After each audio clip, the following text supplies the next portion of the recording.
Hey there everyone, I just thought I'd do a little quick video to show you what I'm up to. So this is my Mark IV Escort with a difference. Excuse the mess in here.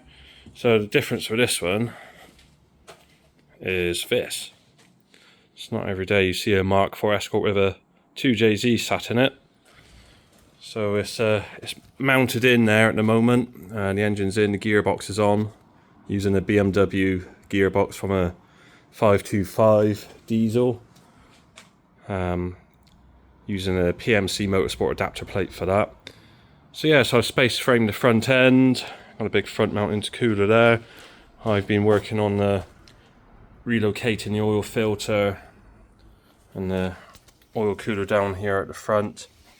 It's all work in progress. I just thought I'd do a little video, show you what I'm up to. I've also got this other RS turbo here, front wheel drive. That's going to be an ongoing project. But no, I just want to do a short little video. If it's something that interests you, you want to know more about the car, and leave a comment, and I'll do some more in-detailed descriptions about it and what I'm doing, how it's going, and keep you updated. Thanks for watching.